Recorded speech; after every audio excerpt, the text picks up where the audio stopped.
10 محرم عاشورہ کا دن آنے والا ہے، اس حوالے سے آج بہت اہم باتیں کرنے کا ارادہ تھا۔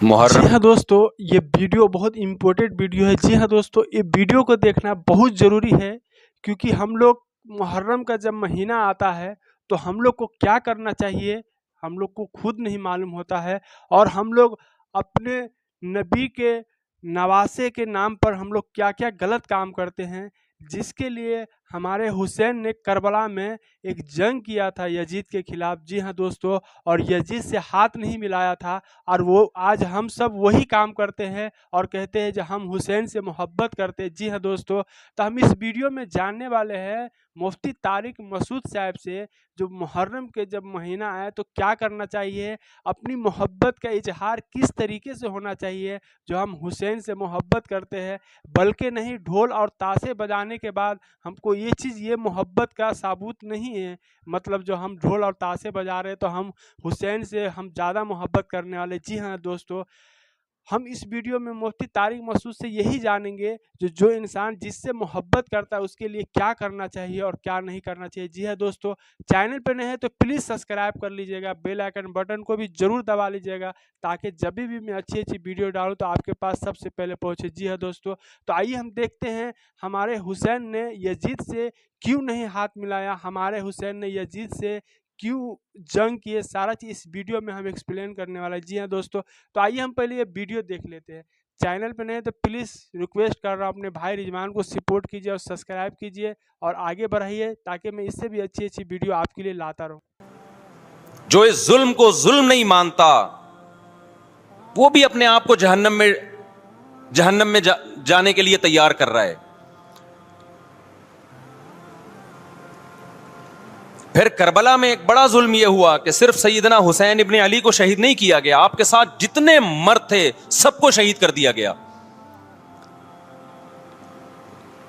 لیکن ہمیں پیغمبر صلی اللہ علیہ وسلم اور صحابہ کی سیرت میں کیا ملتا ہے، میں ایک آیت سے آپ کو سمجھاتا ہوں۔ مشرکین مکہ حضرت ابراہیم علیہ الصلاۃ والسلام کے نسب میں ہونے پر اور آپ سے محبت پہ بڑا فخر کیا کرتے تھے کہ ہم ابراہیم کی اولاد میں ہیں، ہم ابراہیم کے دین پہ ہیں۔ اللہ نے کیا فرمایا رسول اللہ صلی اللہ علیہ وسلم سے کہ ان اول الناس بابراہیم للذین اتبعوہ، اے نبی آپ ان سے کہہ دیجئے ابراہیم سے محبت کے خالی پیلی کے دعوے مقبول نہیں ہیں، ابراہیم کے زیادہ حقدار وہ ہیں جو ابراہیم علیہ السلام کی اتباع کرتے ہیں، اور یہ پیغمبر اور صحابہ یہ ابراہیم علیہ السلام کے دین کو فالو کرتے ہیں، اور تم ابراہیم کے دین کو فالو نہیں کر رہے، ان سے محبت کے دعوے دار ہو۔ تو خالی محبت کے دعوے داری اللہ کے ہاں مقبول نہیں ہے، اللہ کے ہاں وہ محبت کی دعوے مقبول ہیں جس میں آپ محبوب کو فالو کر رہے ہوں۔ سیدنا حسین ابن علی رضی اللہ تعالی عنہ جو جنت کے جوانوں کے سردار ہیں، آپ سے محبت کا دعویٰ اس وقت مقبول ہوگا جب آپ سیدنا حسین کی سیرت کو فالو کریں گے۔ رونا پیٹنا ماتم کرنا یہ سیدنا حسین اور اہل بیت کی سیرت نہیں ہے۔ صبر کرنا، ظالم کے سامنے ڈٹ جانا، جان کے خوف سے اپنی پالیسیوں سے پیچھے نہ ہٹنا، یہ سیدنا حسین ابن علی رضی اللہ عنہ کی سیرت ہے جو آج ہمیں کہیں بھی نظر نہیں آتی۔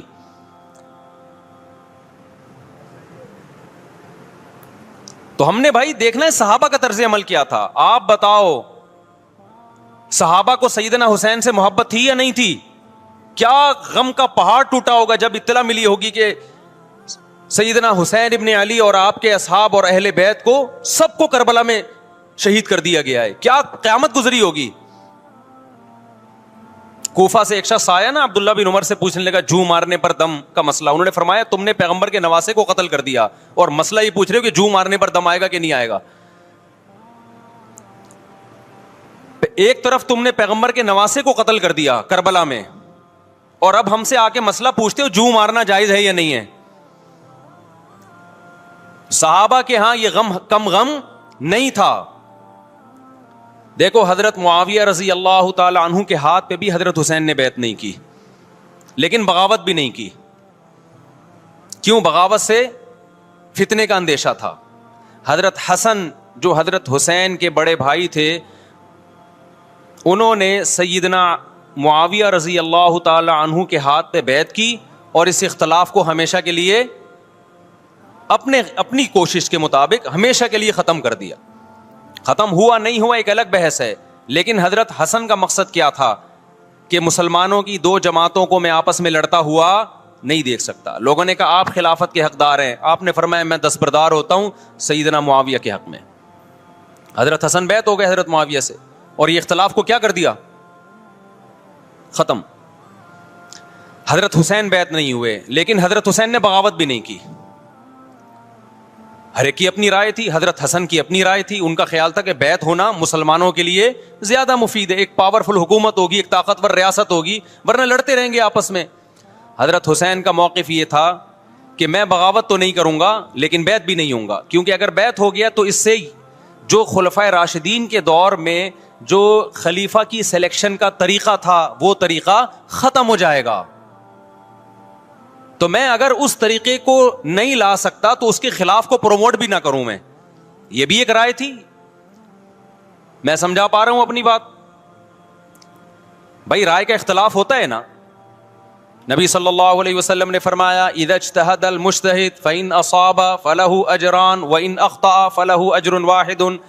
جب کوئی مجتہد اللہ کی رضا کو سامنے رکھ کے اجتہاد کرتا ہے, صحیح اور غلط کا فیصلہ کرنے بیٹھتا ہے, رائے یعنی اس کا مقصد اللہ کی رضا ہو, تو اگر وہ درست نتیجے پہ پہنچے تو 2 ثواب, غلط نتیجے پہ پہنچے تو بھی 1 نیکی اس کو ملتی ہے, اس لیے کہ اس کے بس میں جو خیر خواہی کا کے لیے جو تھا وہ اس نے کر دیا. رائے کا اختلاف ہوتا ہے. تو حضرت حسن رضی اللہ تعالیٰ عنہ بیعت ہوئے حضرت معاویہ کے ہاتھ پہ. سیدنا حسین نہ بیعت ہوئے اور نہ آپ نے بغاوت کی, خاموشی اختیار کی. حضرت معاویہ رضی اللہ تعالی عنہ نے سیدنا حسین کو تلوار کی زور سے بیعت پر مجبور نہیں کیا, بلکہ نواسہ رسول کا خیال کیا اور وصیت بھی کی لوگوں کو. لیکن جب حضرت معاویہ کے بعد یزید جانشین ہوا, اس کی سب سے بڑی غلطی یہ تھی کہ اس نے نواسہ رسول صلی اللہ علیہ وسلم اور آپ کے ساتھ جو چند اہل بیت اور چند صحابہ تھے, اس وقت بھی حضرت حسین نیوٹرل تھے. نہ حضرت حسین نے بغاوت کا ارادہ کیا اور نہ بیعت کرنے کا ارادہ کیا. یزید ابن معاویہ کو چاہیے تھا کہ سیدنا حسین رضی اللہ عنہ کو اپنے حال پہ چھوڑ دیتا, اپنے والد کی طرح.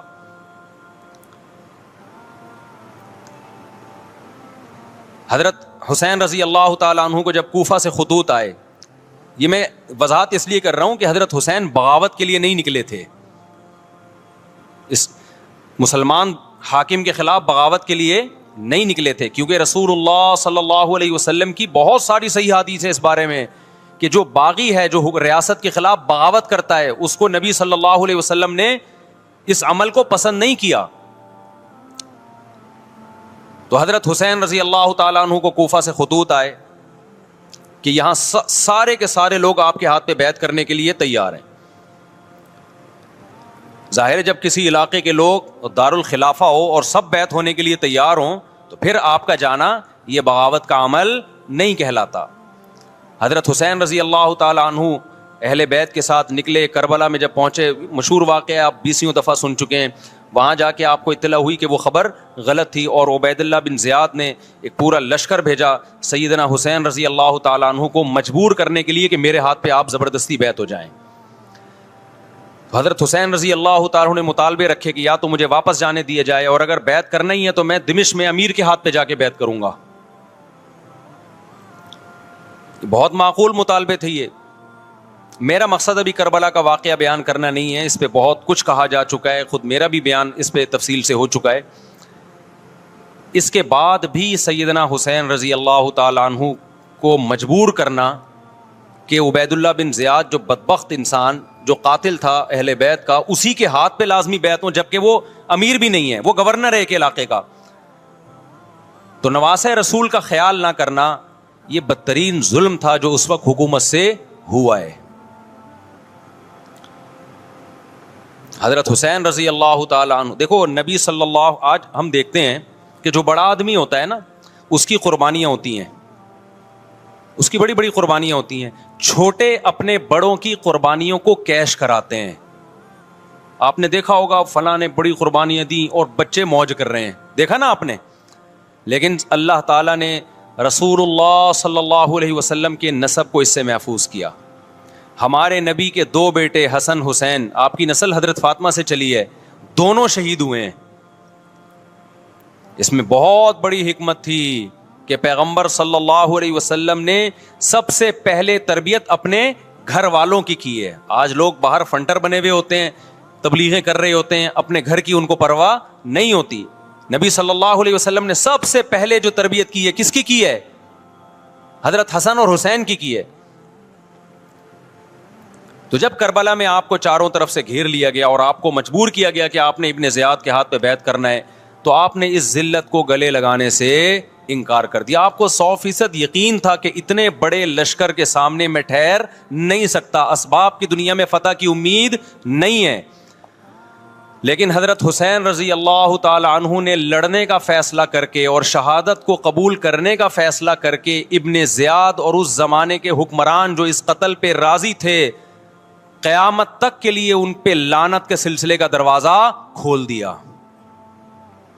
بعض دفعہ اللہ بھی یہ چاہتے ہیں کہ بدبختوں کو ڈھیل ملے تاکہ ان کا جرم سنستدرجہم من حیث لا یعلمون. قرآن کہتے ہیں نا ہم ان کو ڈھیل دیں گے, ان کو برائی میں ہم آگے بڑھنے دیں گے, ایسے بڑھنے دیں گے کہ ان کو خود بھی پتہ نہیں چلے گا, تاکہ قیامت کے دن ان کا عذاب ان کو کئی گنا بڑھا کر دیا جائے. اب میرے بھائی ہمارے لیے کیا سبق ملتا ہے؟ جب یہ واقعہ ہوا عالم اسلام میں کوہرام مچ گیا, لیکن کیا اس واقعے کے بعد اہل بیت کی جو مقدس اور پاکیزہ عورتیں تھیں, کیا انہوں نے نوحہ کیا یا صبر کیا؟ آپ کا ضمیر کیا کہتا ہے, انہوں نے نوحے پڑے ہوں گے یا صبر کیا ہوگا؟ بولو بھائی, صبر کیا. عبداللہ بن عمر رضی اللہ تعالیٰ عنہ جو کوفہ والوں کو ملامت کیا کرتے تھے کہ تم جو مارنے کے مسئلے ہم سے پوچھتے ہو, تم نے حسین کا قتل کر دیا, تو یہ حضرت ابن عمر نے اسی لیے کہا نا کہ آپ کو اس کا غم ہوا تھا. تو ابن عمر کا عمل کیا تھا؟ کیا انہوں نے ماتم کیا؟ کیا انہوں نے چھروں سے اپنے آپ کو مارا؟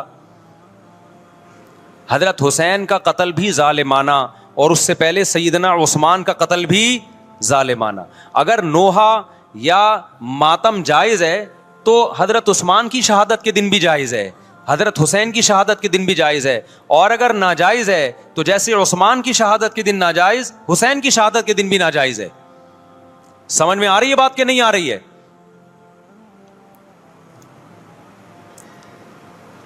قرآن کیا کہتا ہے ایسے مواقع کے بارے میں؟ تلک امۃ قد خلت لہا ما کسبت ولکم ما کسبتم. قرآن جب بھی پرانی امتوں کے واقعات بتاتا ہے, قرآن کہتا ہے یہ ایک قوم تھی جو گزر گئی, انہوں نے جو کیا اس کا بدلہ ان کو ملے گا, تم جو کرو گے اس کا بدلہ تمہیں ملے گا. تو ہمیں اللہ نے اس واقعے میں بھی بتا دیا کہ سیدنا حسین کا واقعہ, کربلا کا واقعہ جب سنا کرو تو یہ سوچا کرو یہ قوم تھی جو گزر گئی, جس نے اچھا کیا, حسین ابن علی نے اچھا کیا, ان کو اس اچھائی کا بدلہ ملے گا. اور جو حضرت حسین کے قتل کے حضرت سیدنا حسین کے مبارک خون سے جن کے ہاتھ آلودہ ہوئے, کیونکہ قتل کیا نا انہوں نے, تو لہا ما کسبت, ان کو اس ظلم کا بدلہ بھی ملے گا. تو ہمارا کام کیا ہے؟ ہم نے فالو کرنا ہے حسین کے راستے کو, نہ کہ حسین کے نام پہ ہم نے ماتم کرنے ہیں. حسین کا راستہ کیا ہے جس کو ہم نے فالو کرنا ہے؟ اب میں چند چیزیں آپ کو بتاتا ہوں. سب سے پہلا سبق جو ہمیں کربلا میں ملتا ہے کہ عزت اور دین, ایک طرف دنیا ہے. دیکھو اگر حضرت حسین رضی اللہ تعالیٰ عنہ ابن زیاد کے ہاتھ پہ جا کے بیعت ہو جاتے, آپ کیا سمجھتے ہو بے تحاشا مال و دولت حضرت حسین پہ خرچ نہیں کرتا کیا وہ؟ جب ایک بڑا آدمی کسی کے ہاتھ پہ بیعت ہوتا ہے تو اس کو بھی تو فائدہ ہوتا ہے نا اس سے. اور کیا حضرت حسین کو یقین نہیں تھا کہ کربلا میں شہید ہو جاؤں گا؟ فتح اور نصرت کی اسباب کی دنیا میں کوئی امید نہیں تھی، مگر آپ نے اہل بیت کو کربلا میں رسوا کرنے پر عزت کی موت کو ترجیح دی ہے۔ آج اگر آپ میں یہ ظرف ہے کہ آپ عزت کی موت کو ذلت کی زندگی پر ترجیح دیتے ہو تو پھر آپ حسینی ہو۔ نہیں آئی بات؟ میرا خیال ہے سمجھ۔ سیدنا حسین کی سخاوت کے واقعات ہیں۔ سیدنا حسین باغی نہیں تھے رضی اللہ عنہ۔ پھر جو اہل بیت کا طرز عمل کیا تھا، محرم میں کیا کیا ہو رہا ہے میں آپ کو بتاتا ہوں۔ ان میں سے کوئی بھی عمل نہ ہمیں قرآن سے ملتا ہے نہ صحابہ سے ملتا ہے ہمیں۔ تو ما انا علیہ و اصحابی جو جنتی فرقہ ہوگا اس کی جو علامتیں ہیں، تو جب آپ ان علامتوں کے خلاف چلو گے، صحابہ اور تابعین کو فالو نہیں کرو گے، تو آپ پھر اپنے آپ کو سنی کہنا چھوڑ دو۔ آپ بتاؤ مجھے اسلام میں کوئی مہینہ منحوس ہے؟ بولو نا، کوئی مہینہ منحوس ہے؟ تو آپ محرم کو منحوس کیوں کہتے ہو؟ لوگ مجھے کہتے ہیں مفتی صاحب فرقہ واریت پھیلا رہے ہیں۔ دیکھو، فرقہ واریت جب پھیلا رہا ہوں جب میں کسی فرقے کے خلاف آپ کو کر رہا ہوں۔ میرے بیان شیعہ لوگ بھی سنتے ہیں، ملتے بھی ہیں، بہت دفعہ ایئرپورٹ پہ ملاقات ہوئی، بڑی عزت سے ملے، میں شیعہ ہوں لیکن آپ سے محبت کرتا ہوں۔ یہاں مسجد میں بھی آتے ہیں، میں نے کبھی کسی پہ طنز نہیں کیا۔ اس لیے میں بار بار کہتا ہوں جو شیعہ کا مذہب ہے اس کو کرنے دو، وہ سبیلے لگاتے ہیں آپ ان کو مت چھیڑو، جا کے تنگ نہ کرو ان کو۔ وہ ماتم کرتے ہیں آپ ان کو مت چھیڑو، وہ نوحے کرتے ہیں، وہ نوحے پڑھتے ہیں، آپ ان کو مت چھیڑو، لیکن آپ اپنی پوزیشن واضح کرو کہ آپ شیعہ ہو یا آپ سنی ہو، آپ تو ایک طرف ہو جاؤ نا۔ محرم میں اگر آپ مرثیے لگا کے گھوم رہے ہو گاڑیوں میں، اٹ مینز آپ سنی نہیں ہو۔ آپ نبی صلی اللہ علیہ وسلم کی حدیث ہے ہمارے پاس، ہم اہل سنت والجماعت ہیں، ہم سنت کو فالو کرتے ہیں۔ تو سنت کیا کہتی ہے؟ میتوں پہ گریبان چاک کرنا، میتوں پہ چیخ و پکار کر کے رونا۔ آپ نے فرمایا لیس منا، وہ ہم میں سے نہیں ہے، اور اس عمل پہ آپ صلی اللہ علیہ وسلم نے لعنت فرمائی ہے۔ لوگ کہتے ہیں حسین کی یاد میں رونا نبی کی سنت ہے۔ نبی صلی اللہ علیہ وسلم کو جب جبریل نے بتایا کہ حسین شہید ہوں گے، آپ روئے، اس لیے کہ اس وقت آپ کو یہ خبر ملی تھی۔ لیکن کیا ہر محرم میں آپ نے رونے کا پروگرام کیا ہے؟ یا صحابہ کو بیٹھ کے باقاعدہ رلایا ہے آپ نے؟ کیا ہو گیا بھائی؟ آپ کو بھی جب کربلا کا واقعہ کی خبر ملی آپ کی آنکھوں میں آنسو آ جائے، یہ نیچرل ہے، یہ حسین سے محبت کی علامت۔ لیکن ہر محرم میں باقاعدہ بٹھا کے رونے کا پروگرام کرنا یہ حسین سے محبت کی علامت نہیں ہے، بلکہ شریعت میں ناجائز ہے یہ غموں کو بڑھانا۔ یہ کہاں سے جائز ہو گیا؟ حضرت عثمان بھی تو شہید ہوئے تھے، نبی صلی اللہ علیہ وسلم کے داماد تھے، ان کی یاد میں آپ رونے کو سنت کیوں نہیں کہتے؟ ہماری نظر میں حسین کا قتل بھی بہت بڑا ظلم اور سیدنا عثمان کا قتل بھی بہت بڑا ظلم تھا، دونوں مظلوم تھے۔